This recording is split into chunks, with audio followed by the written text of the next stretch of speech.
Hi, everyone, and welcome to the Performance Cafe. It's really great to have you here again today. You'll see from our outfit, it's getting a bit chilly in South Africa, and I don't know, they say that autumn is with us. It feels more like winter to me. And of course, everyone is now complaining about the rapid onset of winter and where has autumn gone, acting as if we know exactly what the seasons are going to do every season. I feel like we always have the same discussion.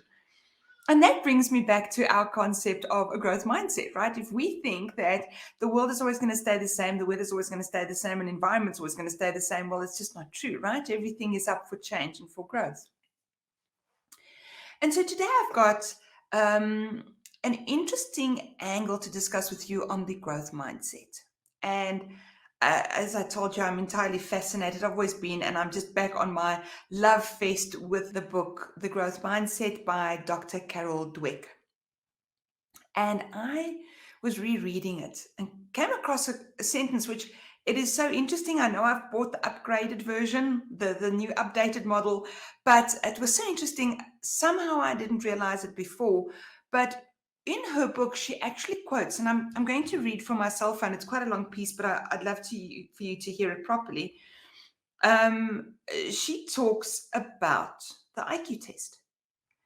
And if you think about it, for many of us, myself specifically, when we were at school, we often had to do the Burnett Simon IQ test. And you do it, and then you get classified as you're in the top 10%, the top 20%, or heaven forbid, you're nowhere near any percent, you're in the lower quartiles. And this basically was the way that you would get treated through the rest of your high school or your school career. Because, here's a test, and the test says you're stupid or you're clever.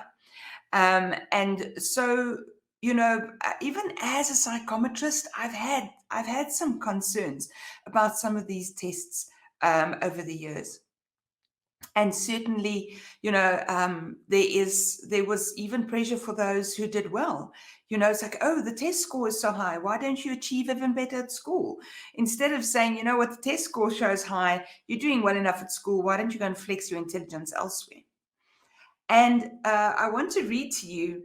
She writes, wasn't the IQ test meant to summarize children's unchangeable intelligence? It says, in fact, no. Binet, a Frenchman working in Paris in the early 20th century, designed this test to identify children who were not profiting from the Paris public schools so that new educational programs could be designed to get them back on track. So he was saying, not that if you couldn't listen in school, if you couldn't pay attention in school, that you were stupid. He was saying school just wasn't doing it for you. The school system wasn't set up, the curriculum wasn't set up properly. Goes on to say, without denying individual differences in children's intellects, he believed that education and practice could bring about fundamental changes in intelligence. Here's a quote from one of his major books, Modern Ideas About Children, in which he summarizes his work with hundreds of children with learning difficulties. He says a few modern philosophers assert that an individual's intelligence is a fixed quantity, a quantity which cannot be increased. We must protest and react against this brutal pessimism. With practice, training, and above all, method, we manage to increase our attention, our memory, our judgment, and literally to become more intelligent than we were before. So what's this got to do with a growth mindset? Well, the growth mindset is the opposite of the fixed mindset. And the fixed mindset says, I can't do any better than I'm doing right now. I don't know any better. I don't have any more intelligence to apply to this than I have right now. And the interesting thing here is that, remember last time I spoke about the growth mindset principle of yet. I can't do any better than I'm doing yet, but I can try. I can work on it.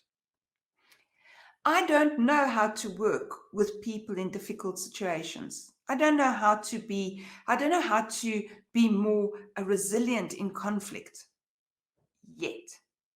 And all of this can be trained, because if we cannot continue learning, if we cannot continue to grow, Why are there so many self-help books out there?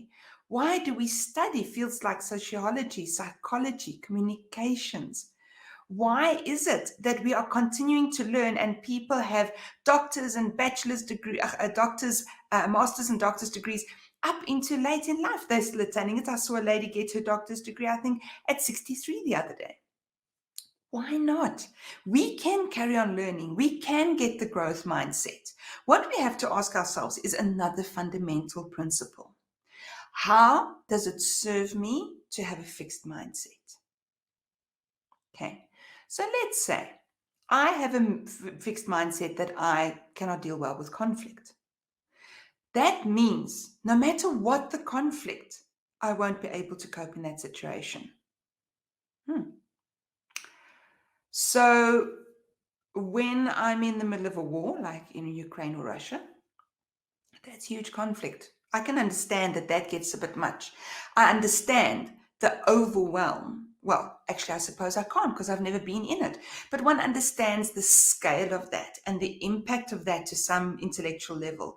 And therefore, from an intellectual empathy perspective, we can understand how that conflict can get too much. But we're not all in a war. Sometimes I'm just not getting along with my husband, my wife, my team member, oh, my teenage child, right? In those circumstances, we can't say, oh, I'm sorry, I'm no good at conflict, so can't resolve this, moving on, just going to leave it be. The answer is yet, because I can find out how to interact with a teenager. I can read every self-help book. I can go and see a therapist. I can take the teenager to go and see a therapist. I can do team buildings with team members, with employees. I can sit down and have 360 feedback discussions with people. And from that perspective, we can all learn and we can all grow. Now, the one thing that we must understand is that one of the biggest counters to the growth mindset is perfectionism. And so when we say, I do not want to grow, we are saying, I am perfect already. Because if I'm not going to grow, I don't need to grow. If I don't need to grow, I am complete. I am perfect. Now, one thing I do want to highlight here is that we do not use the growth mindset to say someone is not good enough, is not valid enough. We use the growth mindset to instill the principle of continuous improvement, to instill this concept that I can be innocent 2.0. I can get an upgrade like my cell phone, like the software on my machine. I can continually be just that little bit better than what I am right now. Doesn't mean I'm not enough, but doesn't mean I'm perfect, so I can't go and stand still. And so, on that note, I want to really ask you to go and reflect about the nature of perfection and whether that's getting in the way of you growing. And just remember, it's a very interesting thing. We may have a growth mindset in one place, but not in the other. So, for example, I might be a leader in a company and I don't want to have a growth mindset. I want to be assertive and I want to be sure of everything that I say every step of the way, because that's what we think people expect of us. But I might be an avid cyclist or runner. And so I'm constantly gathering metrics and data and reading up about the next best meal plan, the next best strength training program, exactly how much to strain to put on my muscles to make sure that they bounce back properly. So if you do find that you are stuck in that perfectionism and not wanting to learn, go and look at the rest of the places in your life and see, are there places there where I'm prepared to apply growth mindset, and see if you can use lessons from the one to get rid of the perfectionism and to become more of a growth mindset kind of focus in the other areas in your life. And so, as always, I hope you have found this interesting. I hope that you are going to go and sit and think about growth mindset and grow a bit in that direction. There's a lot of work on the growth mindset available on the internet. Please go and Go and roam through there and feast on the information to your heart's delight. As always, if you'd enjoyed this, there is a button on the page somewhere over here for you to please subscribe so that we know you're out there and listening to us. Please click on the notification bell so that we know that you are receiving updates every time we post a video. If you're joining us from LinkedIn and Facebook, thank you so much. It's always great to see you guys. Please like, share, comment, get the word out there so that we can get more people interested in the topic this month, that is the growth mindset. And then until next week when we talk growth mindset again, I look forward to seeing you at the Performance Cafe.